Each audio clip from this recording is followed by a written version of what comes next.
Welcome to Gross Domestic Problem, the podcast that tackles America's biggest and most urgent crisis head on. The economy is on the brink. Americans feel it. But what if the real cause of the squeeze in their bank account, like an iceberg about to sink a ship, was mostly invisible? That iceberg? The national debt. Every episode of this show will be focused on unveiling this slow motion disaster. How do we get here? What happens if we don't get it under control? And what's the least painful way out? And what do we do in the meantime? There is no do-nothing solution, and every solution will require some sacrifice. But refusing that pain for ourselves means handing it on to the future with little to no control over who it hurts. And if you're like us, that's unacceptable. So let's dive in.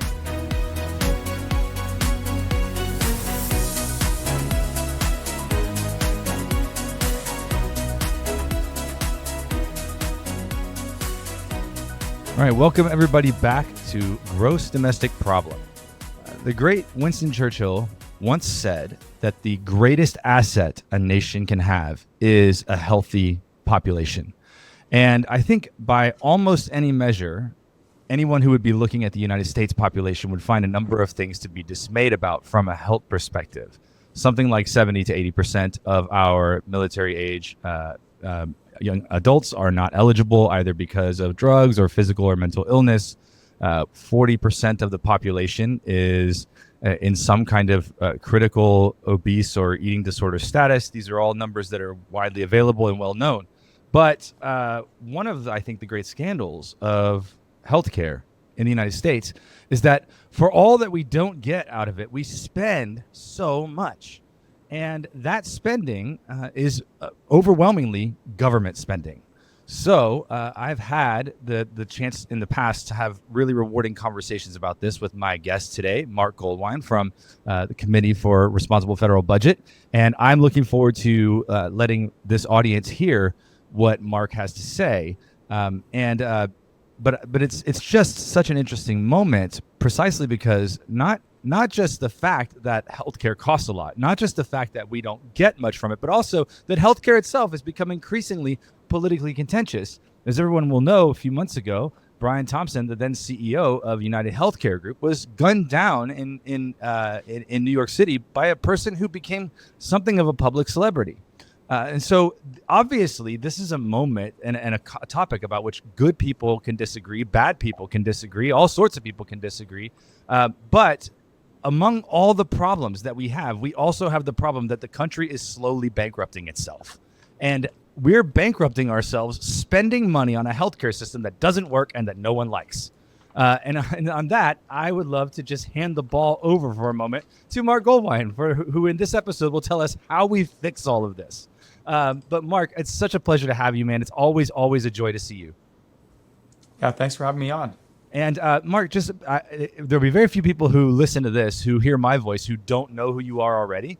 But if you don't mind, just kind of give us a quick CV. Like, who are you? How did you wind up working at CRFB? What's the path you took to get there? What bets did you lose? What bad decisions did you make? How did you end up where you currently are in this unfortunate position of having this conversation with me right now?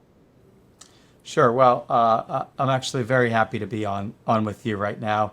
I've been doing this for 18 years now. The Committee for Responsible Federal Budget, for those that don't know it, check out our website, crfb.org. We are a nonpartisan, nonprofit think tank here in Washington, D.C. that is focused exclusively on budgetary issues. Our co-chairs, our board is some of the most distinguished Republicans, Democrats, and independents on budget issues. Our co-chairs are Leanne Panetta, Mitch Daniels, and Tim Penny. We have a sort of a research arm, which I run. I'm our senior vice president for policy. We do advocacy and watchdog work. We push for fiscal responsibility, and then we have a bunch of sort of public-facing tools, so folks can come on our website and write your own tax code, or fix the debt, or make your own Social Security reform. As I said, I've been doing this for 18 years now. I focus on kind of every topic, from tax policy to Social Security to healthcare. I spend a lot of time up on the Hill and talking to media and elsewhere, just trying to push this boulder up the hill, or at least stop it from falling down the hill so quickly. Right. So I was having a conversation with a good friend of mine, works at the Center for Human Flourishing at Harvard, and we were having a conversation about this upcoming episode. Actually, not that long ago, and he, I was mentioning, hey, this is a kind of sideways conversation onto the fiscal issues, but and he said something that I thought was just really insightful and wonderful. He said, look, when you consider the unfunded liability of the U.S. government, solving healthcare is solving the debt.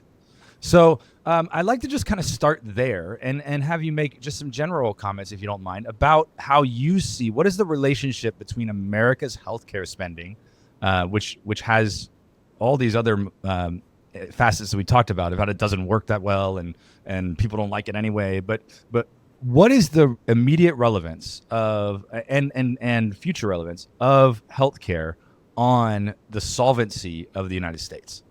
Sure. Well, I guess let's start this way. About half of all dollars spent on healthcare in the United States are government dollars, right? And the other half of the dollars, a lot of those are government influence. They are affected by government regulations, government tax breaks, government subsidies, etc. And so there's very little sort of truly private sector healthcare that doesn't have some kind of government influence. Right. And so from a healthcare perspective, you can't ignore the government, right? It's the biggest buyer. It's the biggest regulator. It's the biggest user. It's just there everywhere.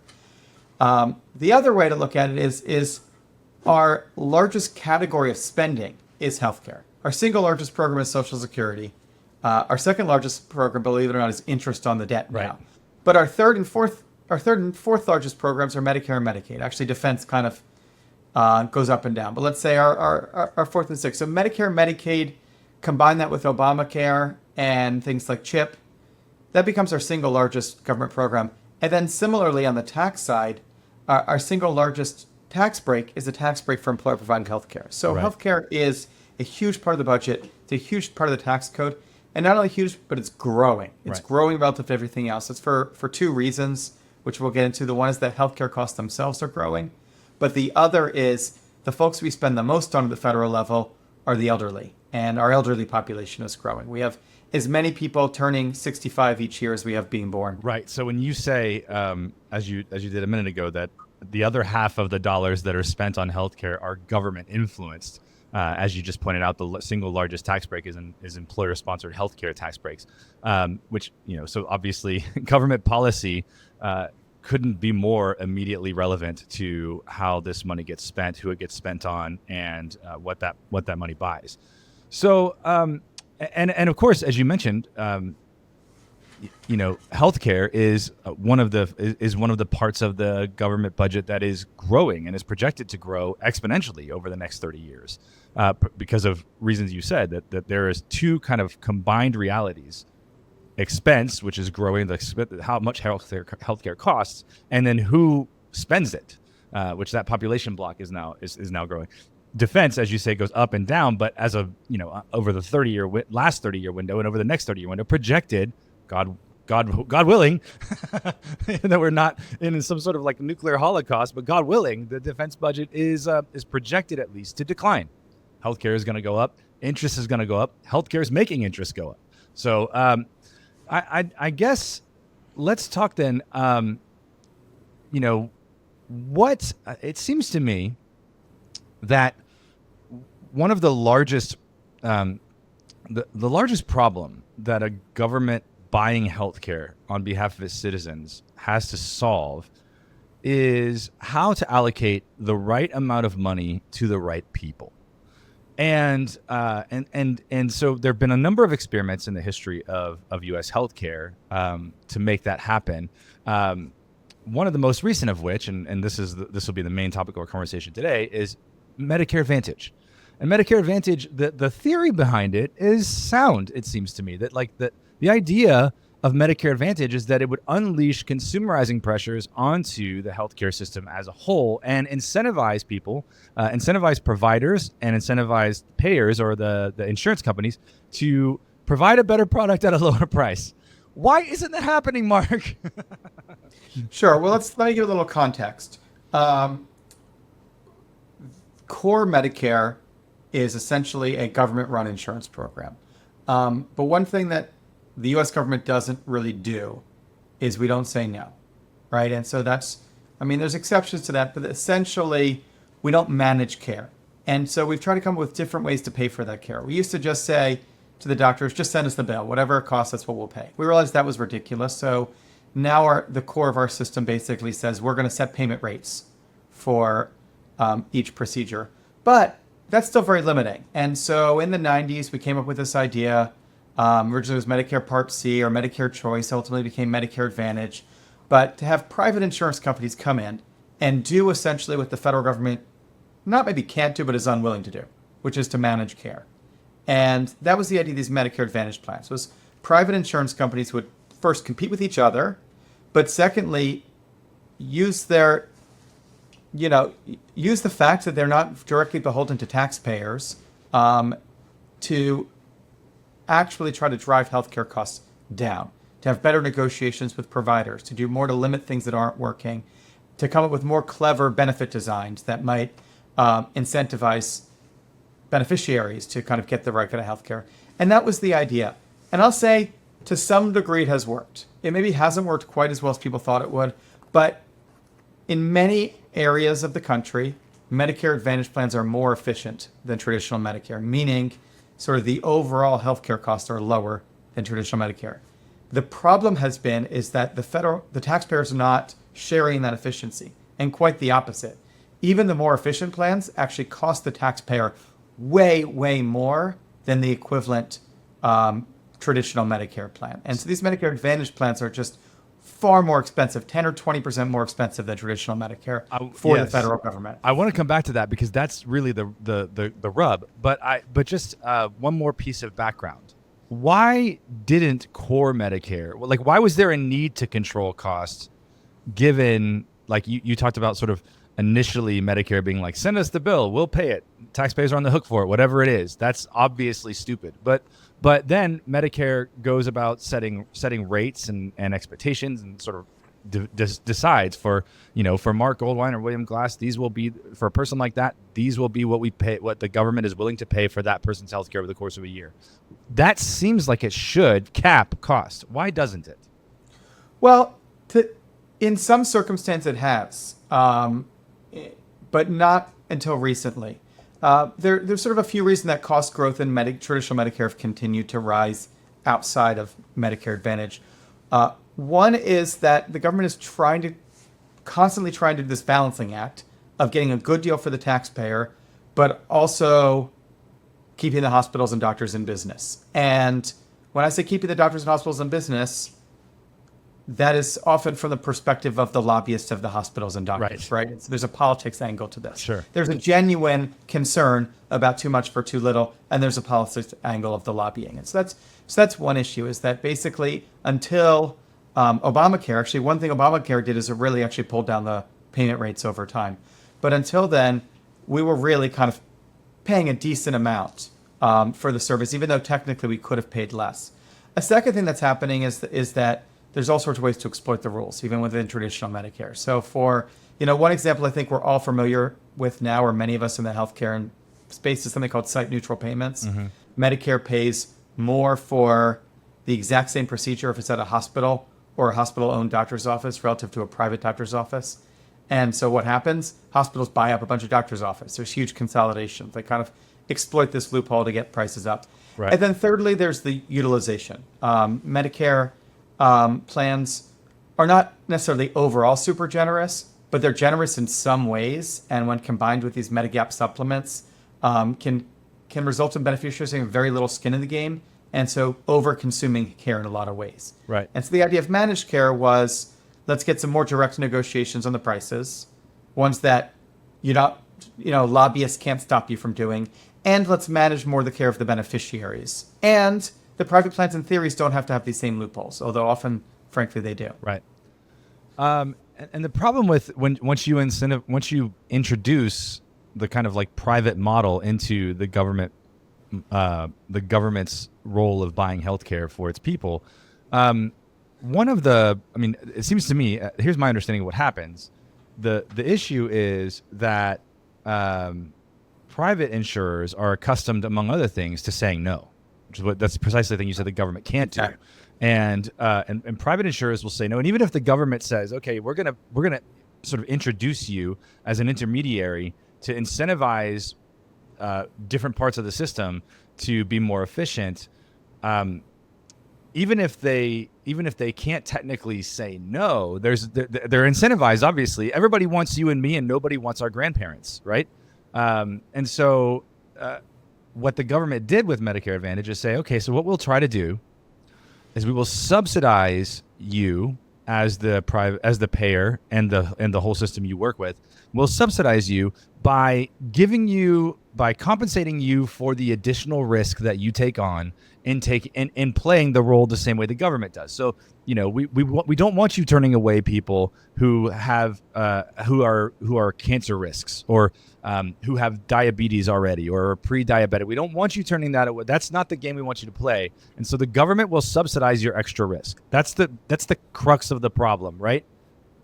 Yeah, that's exactly right. So another way to say this is we want the private insurance companies to be saying no for specific low-value procedures, but we don't want them to be saying no for bringing in specific enrollees. Right. And so in order to avoid that, we don't just pay them all a flat rate per enrollee, right? Because then it's like whoever can get, remember, Medicare starts at 65, and 65-year-olds are way healthier than 95-year-olds. Right. Right? So if we paid them all the same amount, they'd all bring in the 65-year-olds. Or if we paid them the same amount and only age adjusted it, they'd bring in the healthiest ones. And so we try to give them a risk-adjusted payment. That's the theory of it. But I think as you're about to get to, the theory doesn't always work in practice. Well, I think it seems that in actual fact, that incentive, the process of paying people a risk-adjusted payment makes sense in theory. It seems to me. The difficulty is the government that cuts that check doesn't have an immediately obvious way of getting visibility on the actual needs of, like, what are the actual risks at play. So if they are paying UHC or CVS or Blue Cross to insure a 67-year-old, and they don't have an immediate way of verifying the risk structure when it comes to that person. So they rely a lot on the providers and payers themselves. And that very thing incentivizes, in a perfectly obvious way, the payer or the provider, maybe sometimes both, to ratchet up, I guess, the risk score. Right? That's the idea. Is that if we can make it look like every single person that we insure is max risk, then the government will be on the hook to reimburse us at an exceptionally high rate. So that, I think, is what people. I mean, so the problem, and the technical term for the problem that we're discussing here is upcoding, right? But you're far more expert in this question than I am. But so, if you can, like, what is the size and scope of this problem? Because obviously the incentive structure makes sense, but that doesn't mean that on the ground it's happening. What actually is happening, Mark? Right. So you nailed it on the head. The problem is what we call upcoding, which is essentially each plan reports to the government a riskier health pool than they actually have. They make their enrollees seem less healthy. They make them seem more costly, and so that they can get a bigger cut. And they kind of actually share that cut with the enrollees in some ways, because they use it to lure more enrollees with either lower premiums in some cases or with additional extraneous benefits. I just saw an article, I haven't read it yet. Gym memberships or something like that, right? Yeah, gym memberships, dental, but I saw one recently about like you can pay down some of your golf membership in a few places because that's good exercise. Preventive healthcare. It's getting ridiculous. No one who's seen me play golf would think that I was engaging in preventive healthcare. Like, that guy's blood pressure is up 30 points right now. They should only let you do it if you can't use the golf cart. That's right. And also if you're good, because if you're bad, you're just going to give yourself a heart attack because you're so mad. But they do this upcoding in all sorts of different ways. Some of it is like really is explicit fraud. Is they're colluding with the providers and they are literally lying about what somebody came in for. Mm-hmm. But most of it isn't quite as explicit. Most of it is, well, we're going to do more surveys and more tests and get more data. And obviously more data is going to kind of It's going to make them riskier because we're not assessing everyone based on like a checkup. It's just like the more bad things, the riskier you are. Yeah. So we collect more stuff to put more bad things in the mix, Yeah. or things that are on the line. We're always, everybody knows if it's not clear whether it's A or it's B, you always call it B. And so a lot of it's more subtle, but it adds up and it's become worse and worse over time, despite the fact it's so bad that we actually have a built-in adjustment. We basically say, we're just going to assume you're overstating it by 6%. Yeah. And they're still overstating it by 20% after that. Right. There's different estimates, so I wouldn't advocate we say we cut it by 20%, but MedPAC, which is kind of the official advisory council to Medicare, thinks they're overstating by about 20%. Over a decade, that's like $1.5 trillion. It's Right. a tremendous amount of money. And remember, half of Medicare enrollees are in Medicare Advantage, right? And so if it's 20% of Medicare Advantage costs, roughly speaking, it's 10% of Medicare. And that's really, this is what happens when I have guests on who say interesting things. I suddenly want to ask 7 questions all at once. So, but I think I'll just stay here. I do want to come back to the question about percentage of people enrolled on Medicare Advantage and what the role of that is on core Medicare. But before that, I recently became aware of some work by an economist named Tim Layton, who I think did some work with another economist named Paul Jacobs to estimate the actual scale and also the trend of upcoding. And what I think, if I'm remembering the work correctly, what they found is that one of the chief methods of upcoding, one of the chief methods of making a population look riskier than they actually are, is when the insurance company does something called like a subsequent chart review. So you or I or an enrollee in Medicare, who's considerably older than us, goes and utilizes a provider, and then the provider does has to write up the visit, and then they send it to the payer, who then has to go through the process of getting reimbursed by the government. But in between those two things, what they do is they might review the chart and then say, well, the doctor might have made a discretionary decision that like this person shouldn't be treated as, say, pre-congestive heart failure or pre-diabetic or whatever. But we, the insurance company, decide after the fact that actually they are a risk for that. And the government gives them considerable latitude to do it. Now, from what I understand, this is the crux of the work from Layton and Jacobs, that they studied 2 different pools of people who went from core Medicare to MA.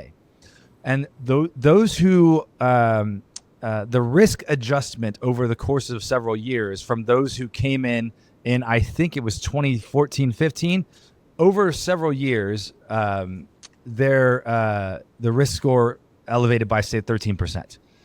Then they studied a pool that transferred from core Medicare to Medicare Advantage in 2017, 2018. And I think they used Massachusetts for this because Massachusetts has such good data on healthcare utilization by every citizen.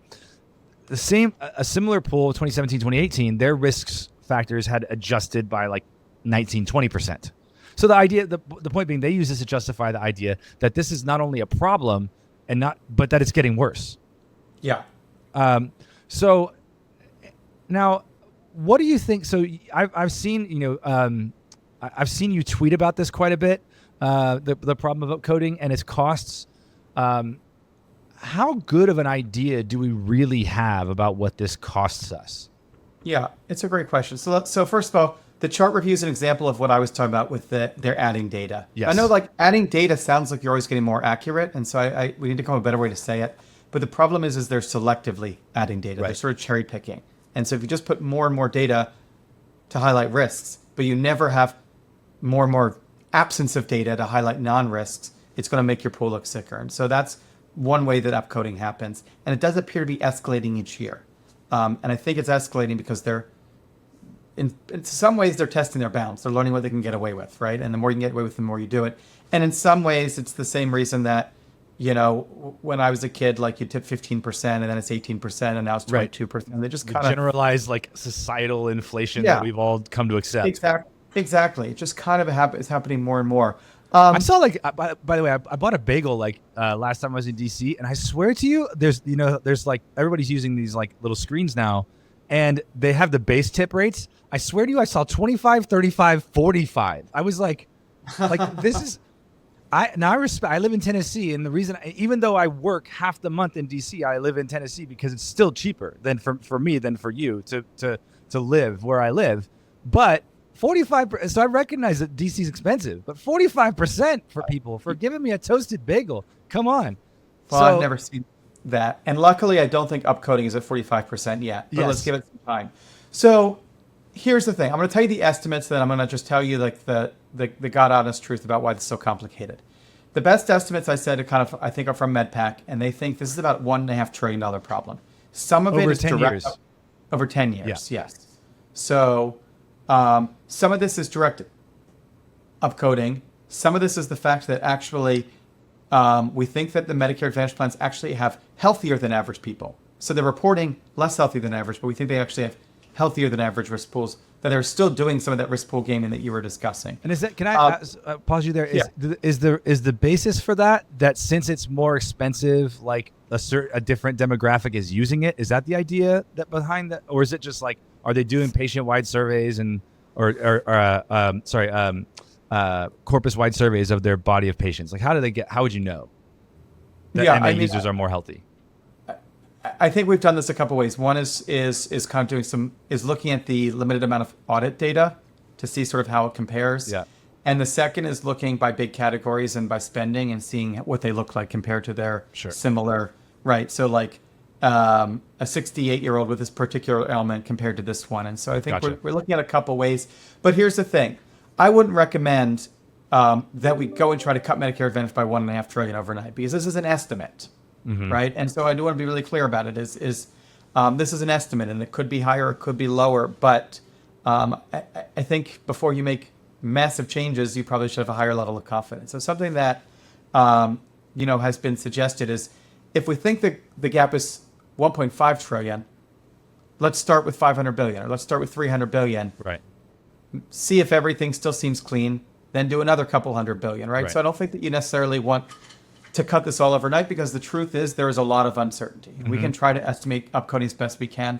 It also matters how you reduce this. If you do across the board adjustments, if we're overdoing by 10% and across the board you cut by 2%, you're probably going to be okay. Right. But if we're overpaying by 10% across the board, you cut 10%, there's going to be some plans that are getting too little and some that are getting too much, right? And so I think that as you get deeper and deeper, it's more important that you do things that are not across the board, but actually are looking at where the upcoding is worse. Yeah. And I think what's interesting about this, the reason why this was an interesting topic to me, the reason I'm not a healthcare expert, but the reason the topic is interesting is because it raises this, sort of constantly alluring possibility of making significant cuts to the spending side of the federal budget without hurting too many people. Right, that's the idea here, right? Just to kind of like bring this all back to earth when it comes to like the fiscal side of this. It's interesting, not because squaring the circle on funding allocation is sort of intrinsically interesting. I'm sure to some people it is, maybe to you, but economists just want the best use of resources no matter what. But for those of us who aren't economists, what it really comes down to is that there is a possibility, if we're overpaying by something for $1.5 trillion, and that $1.5 trillion isn't actually contributing to anybody's health. That's right. But it's contributing to the cost per acquisition of a customer that a healthcare provider can pay, or something like that, then actually this is one of those places where you get the kind of like promise of fiscal reform, where you can actually cut the budget in a significant way. And even if you have to sort of like edge into it, as you suggested, and make a significant difference without having to cut what the most needy beneficiaries, or even what all beneficiaries depend on.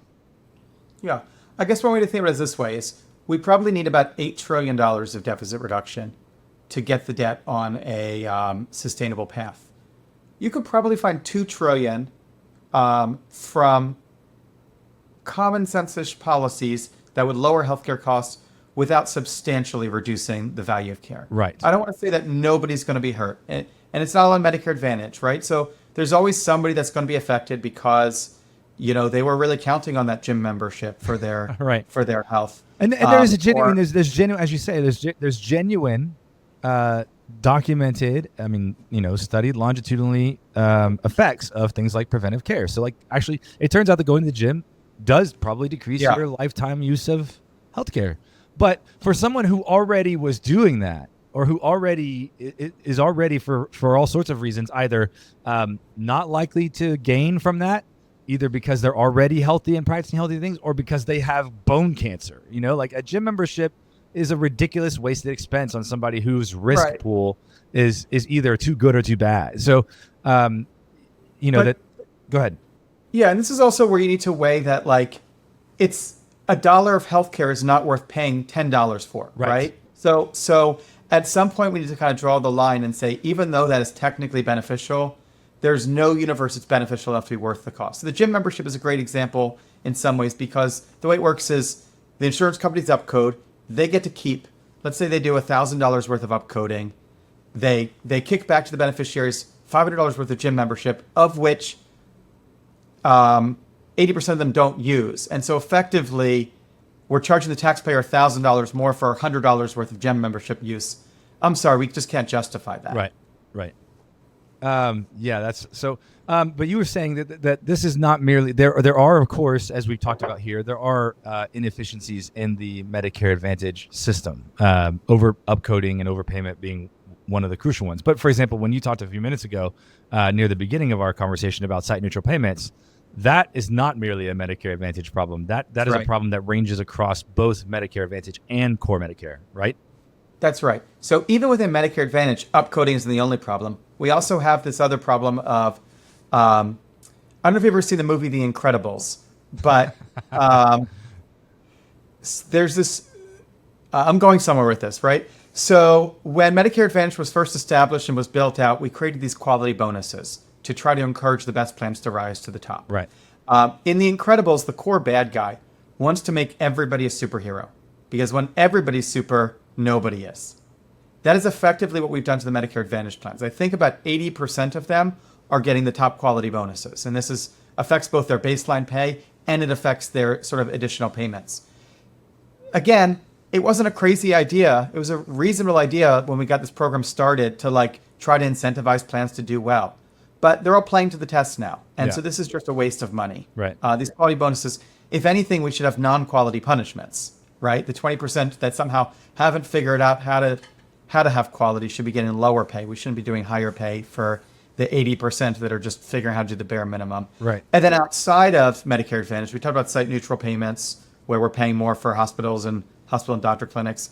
There's other ways we're probably paying hospitals that don't make a lot of sense, like we're reimbursing them for not collecting their bills. That doesn't make a lot of sense to me. We're using Medicare, a program that's supposed to be for seniors, in order to pay medical residents. And the government's paying medical residents. We're not even caring about what kind of doctors we get. Right. That seems like sort of doubly bizarre to me. I don't know why it's in Medicare, and I don't know why we wouldn't want to be at least using that to drive more primary care and things like that. Sure. We overpay for post-acute care, things like sort of skilled nursing facilities and stuff like that. In the Medicaid program, we haven't talked about that, but in the Medicaid program, the states are effectively ripping off the federal government because they figured out a scam where they can pay the hospitals more than they're worth, tax the money back, and get the match, and then send a higher bill to the feds. Right. So there is so much money we can save that, again, I'm not saying nobody is affected, right, but I'm saying that the savings to the federal government are many, many times larger than any sort of negative consequence to the individuals. Now, this is what's so interesting, and I think we're sort of like now combining conversation topics here a little bit, but it's inevitable to do it. What you're saying, and I think it basically, I mean, to be honest with you, I don't take anything you have said in the last 35 minutes to be a thing that even very many people are disputing, right? Like these are like the people responsible for stewarding the program are saying like, hey, we're overpaying for this by a lot. They are so sure of it that automatically reimbursements are cut 6% to adjust for the upcoding and overpayment that they know happens. These are the people who steward the program saying like it's not like you're some fringy guy kind of coming in with like a conspiracy theory about Medicare. what's interesting to me about all this is that like it's not widely disputed. Almost anything you said, I think there are plenty of people who would make particular local exceptions to site neutral payments because of the questions for rural hospitals where there's not immediately some other option available, et cetera. But other than that, I don't take anything you said to be even that much controversial. And yet, when we talk about things that we can do to restore the fiscal stability of the country, and I say restore, not protect, because it is already broken in a significant way. We are going to pay $1 trillion this year for interest, and that $1 trillion will make up approximately somewhere between half and a third of a $2 or more $1 trillion deficit. Like we are definitely paying interest with the credit card. So I guess when we think about things we can do to become more fiscally solvent, so often, and I think this is a perennial temptation for all parties. So this isn't even a partisan comment. The temptation is to go after the parts of the federal budget where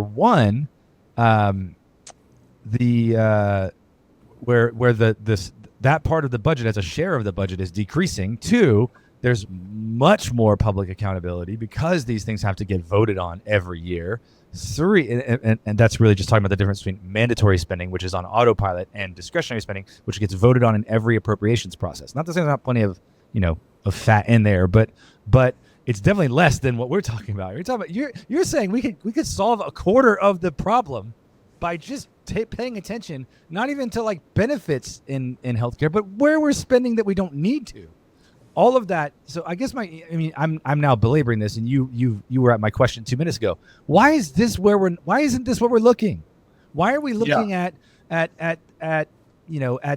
parts of the government where the dollar and the value are even if they're not perfectly aligned, they're much more widely known and much more demonstrable. Why are we ignoring this? Right. So let me first say, I think we ought to be looking at all parts of the budget, including the parts that are declining in size, because just because they're relative to the economy, that doesn't mean there's not waste in them, right? Doesn't mean they can't be more efficient, doesn't mean there's not savings, including the tax code, which is a mess where we're spending trillions a year on tax breaks that don't make any sense.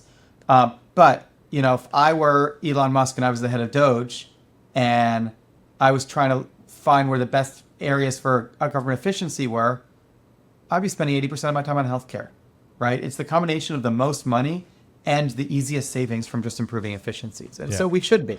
This should be our focus. I think it's not for a few reasons. One is there's a lot of special interests involved, and what we see as waste, they see as revenue, right? And whether that's insurance companies or hospitals or drug companies or various other kinds of intermediaries, it's revenue for all of them. Yeah. The second is these programs have a large number of beneficiaries, between, I guess I got to do the math, but it's probably like 100 million people between Medicare and Medicaid and ACA, maybe even more. And they don't always understand the difference between a cut in benefits and a cut in an improvement in efficiency. And that's partially because of a tactic, which I think has been called Medicare. Yes. That's gone on way longer than I've been working here. Look, they did it to Bob Dole. They did it to Bill Clinton. They did it to John McCain and to Barack Obama and to Joe Biden and to Donald Trump. Everyone's been a victim to it. Everyone's been a perpetrator, pretty much. Sometimes I see the same. I literally remember an Obama ad against McCain in 2008, accusing him of cutting Medicare, and then 8 months later, that was part of Obamacare. And the exact same ad was being run against Obama effectively. Right. So this is a totally bipartisan thing, Medicare, but we take totally reasonable ideas and we say, they're trying to cut your benefits. They're trying to take away your Medicare. They're trying to, put you in a nursing home with the worst possible healthcare. And so you're going to die early and blah, blah, blah. And guess what? That sounds really scary. Yeah. Yeah. Death panels. Right. Whatever the accusation is. And it's effective. And to be fair, I think, as you've acknowledged already a few moments ago, we were talking about the estimated upcoding offset that is already applied to MA reimbursements at 6%. You said, and I think it was interesting, you said that based on estimates that you find compelling, and they're not only you, that's probably more like 20% overestimated.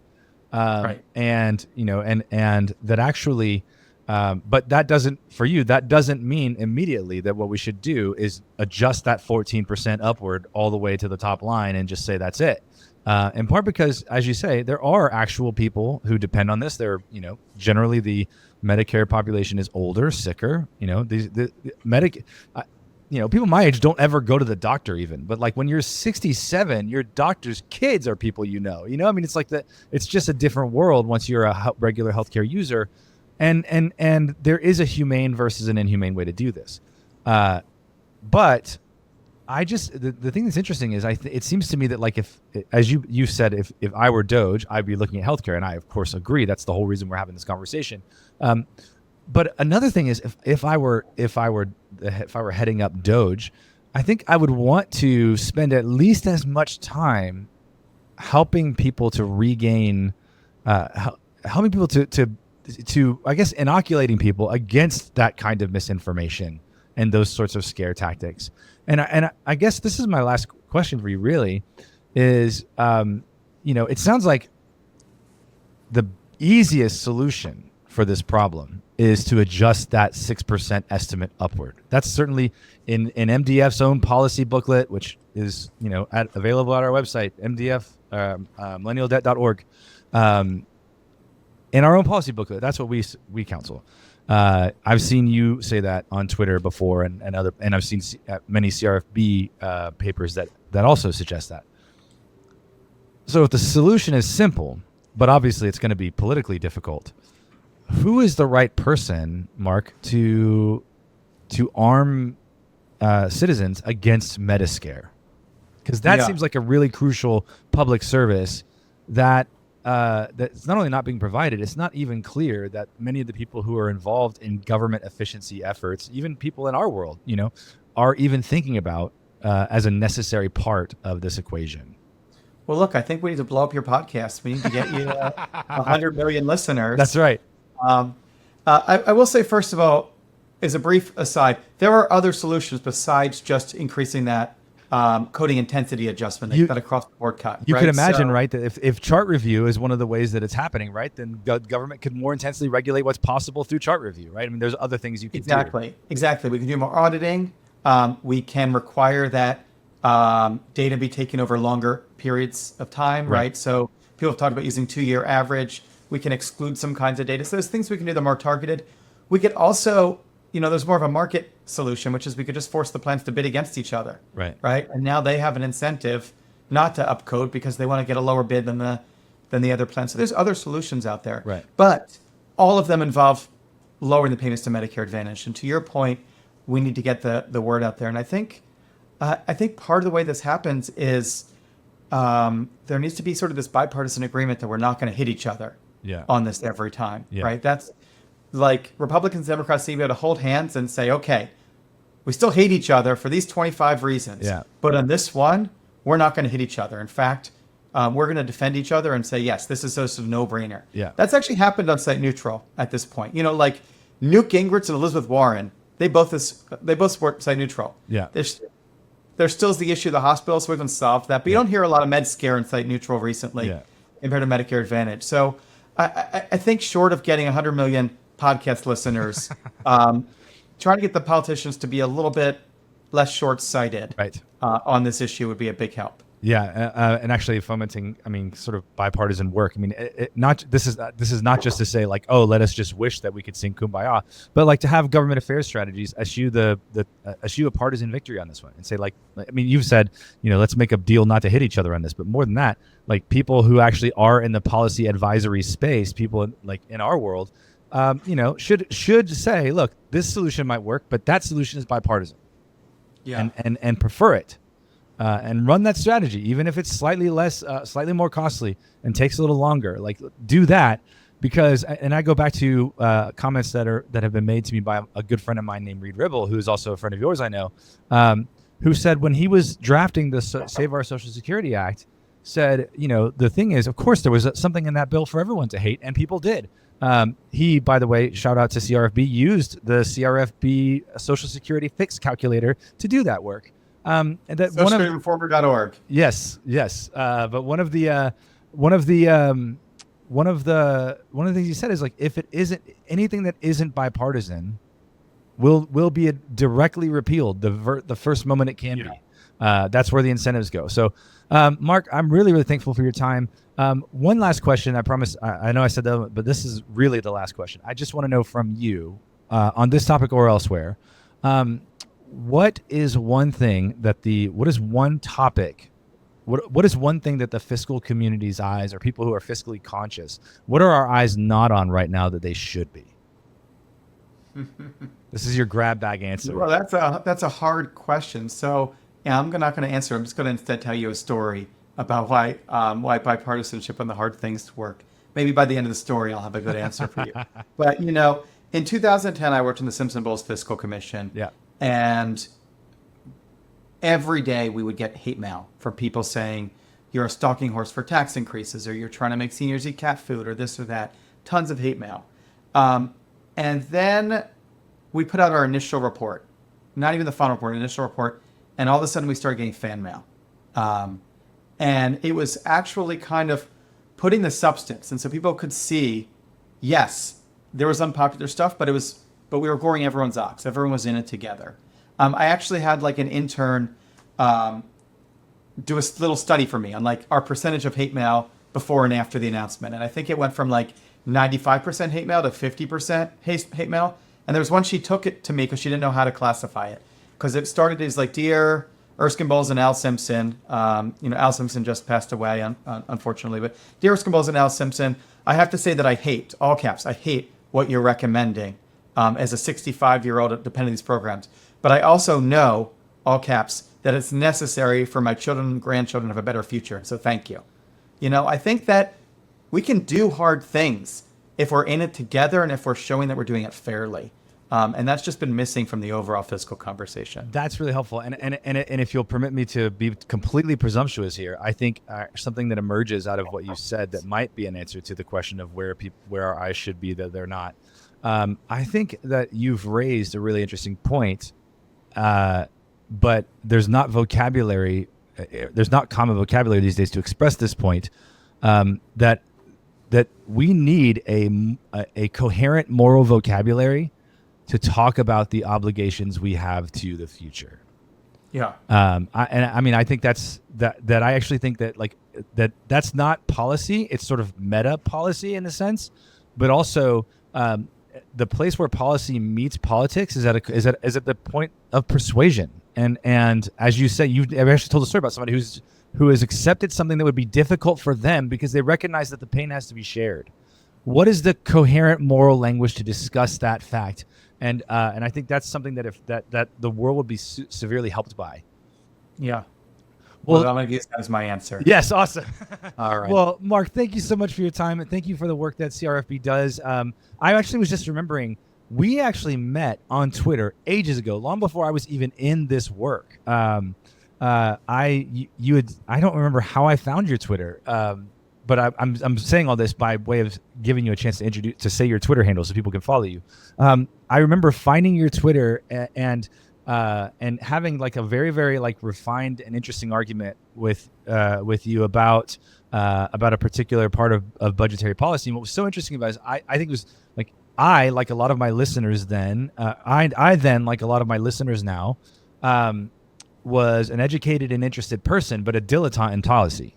And I appreciated that you dignified my response and actually in some ways steel-manned my argument for me to help me kind of understand what it was that I was actually trying to say.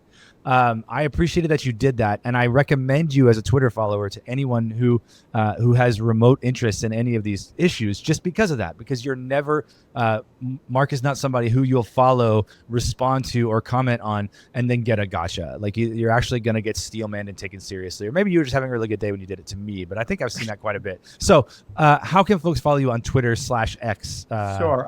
It's just my full name, Marc Goldwein, MarcGoldwein. And you can also check out our website at crfb.org. Yes. And I'm going to go back and find that thread to see who was right. No, I'm sure that you were, but at the time, I of course thought I was, or else I wouldn't have said it. But I think, in some ways, like it's a way of saying like you do in fact try to model that which you're also counseling, which is a kind of agreement not to take cheap shots. And I think that's a civic virtue that is unfortunately in far too short a supply these days. So thank you so much for your time, Marc. This was really wonderful. Thanks for having me. Thanks for listening. If you enjoyed today's episode, leave us a 5-star review on your favorite podcast platform, and don't forget to subscribe to the show. Want to dig deeper? Follow us at millennialdebt.org for more insights, updates, and ways to be part of the solution. Thanks for listening.